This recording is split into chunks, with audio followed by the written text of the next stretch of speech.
Well, I guess it's a legendary ROM hack for a reason, but it could use some more legendary gym building signs. What? Wait, what do you mean I'm playing Blazed Glazed, and the most recent update to Glazed has corrected everything and added way more stuff like Mega Evolution? What the hell am I supposed to do for an intro? Pokemon Glazed version is a very well-known ROM hack, and for good reason. Released in beta form in 2012 with its most recent and apparently last completed update coming in 2022, it's a decade-long fan project come to beautiful fruition. Being celebrated as one of the earliest ROM hacks to really push the GBA hardware and the Pokemon Emerald game engine.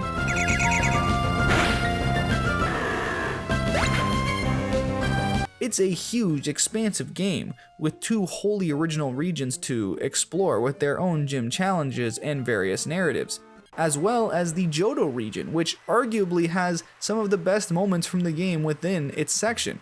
Fairy typing, Pokemon from all the way up to Gen 6 being available, updated move pools, it's all here and balanced remarkably well.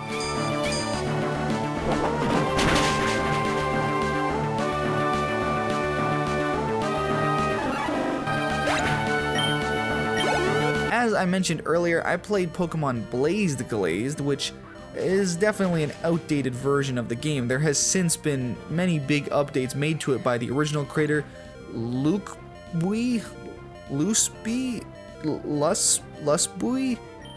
and trainer X493, making the new 2022 Glazed even better than what I played here. Tuduo, or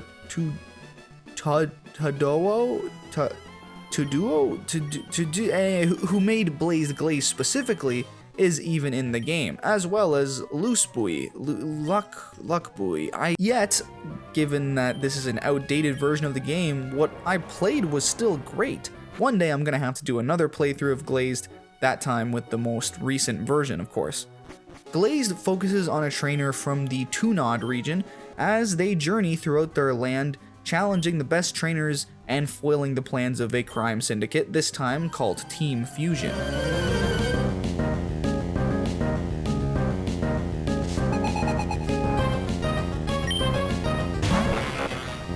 It's the Pokemon formula, though with reasonable enough twists involved.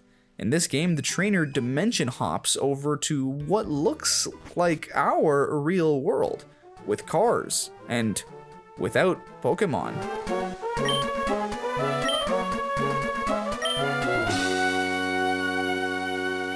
The game literally opens with you dimension hopping and being brought back to your world by some guy, and there's no explanation for a good while into the campaign.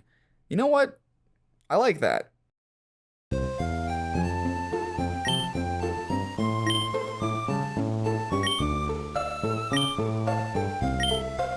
I mean, sure, you can kind of tell that Mew's involved, since Mew seems to be the central Pokemon that they use for their artwork, but you know, I mean, there's still a good amount of mystery, especially early on.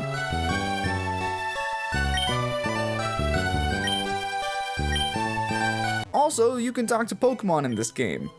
You know, just gonna casually make a Pokemon game where the player can directly communicate with Pokemon. They're not just saying their names like in the anime, they're giving you dialogue now. At first, I thought it was cheesy, but as one progresses throughout the game, you come to find it's actually a nice addition. I also really like the multiple rivals you get to fight throughout the game. Chell is especially fun, being determined the whole way through despite being handed L after L after L.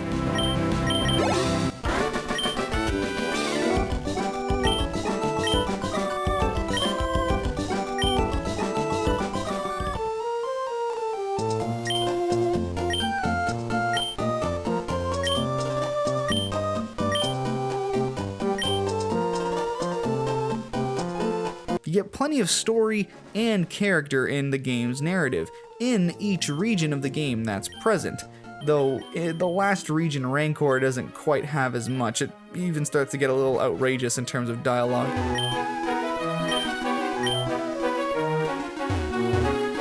You witness the son of 2 crime bosses turn against them, and one crime boss go into an introspective malaise, while the other decides to try and take even more power.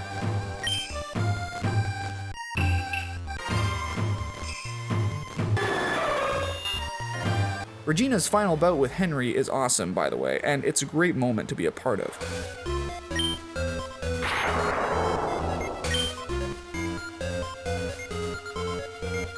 You meet champions of the league early on to build relationships with, and of course, often meet gym leaders early when one makes it to their respective town or city. Much of the story style is based on how events transpire in black and white, with small episodic adventures and problems to solve in each town as the story advances.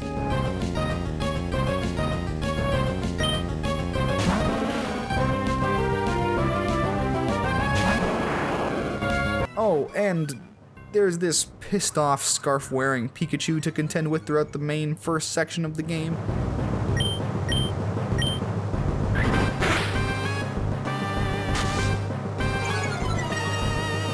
In Johto, you get to spend a decent amount of time with Whitney and Jasmine, as well as various other characters who make fun cameos. I kind of obviously wanted to see more of Silver, but you know, he's around, that's cool enough. The story develops also from the usual evil group wants the legendary Pokemon for a world domination plot, too.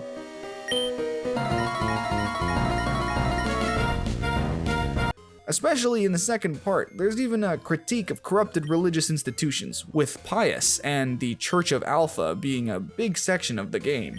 I actually really like Pius and this whole Church of Alpha storyline.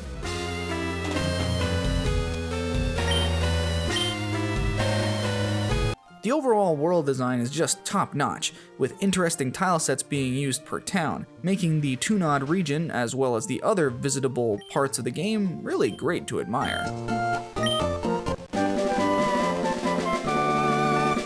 The Elite Four in both Tunod and Johto are tough, by the way, with plenty of trial and error needed on my part to fight through and become champion.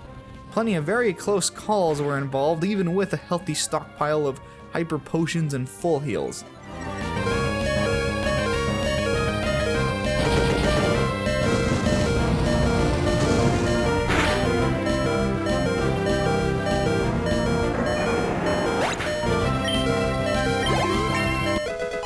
Gym leaders, though, weren't ever too much of a challenge. Really, it's a fairly easy and balanced Pokemon experience, made to be both challenging as well as accessible.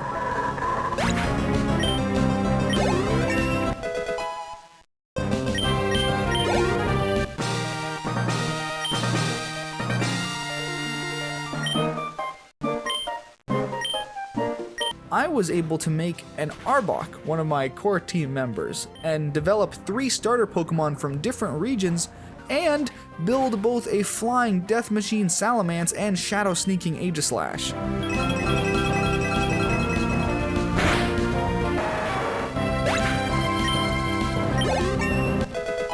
Yes, there are unfortunately HMs, at least in Blazed Glazed, but TMs are reusable, and the move deleter can get rid of them again when they aren't needed, so ultimately I was kind of fine with it.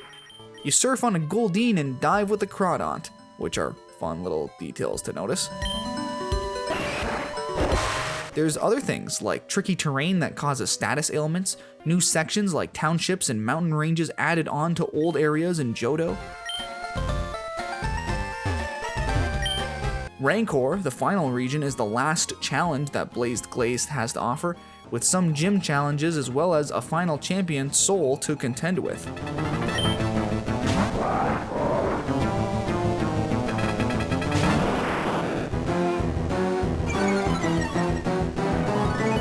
By the end of the game, rivals come and go. Pokemon get leveled up all the way basically to past level 80 if you're grinding to keep up with leaders and Elite Four members, and multiple huge world-altering events get prevented by you and the crew of companion trainers you find along the way. Truth be told, Glazed is a thrilling journey, with great moments and great Pokemon variety.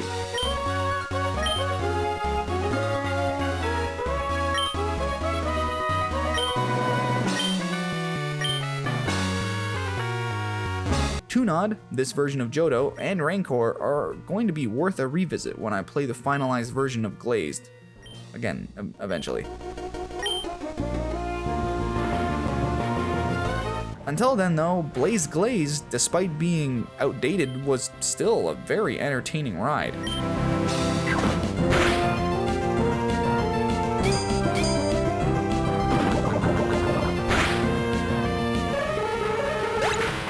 Listen, when you're not sure of what flavored donut to get, think glazed. I'm so sorry, but seriously, why was this called glazed? There's like nothing to do with glazing, like the glazed donut. I don't know. Why is it called that? It's a good game. It's really good. It's one of the best ROM hacks of all time. But like, why glazed? I just want to know. I just want to know. Well, can you tell me?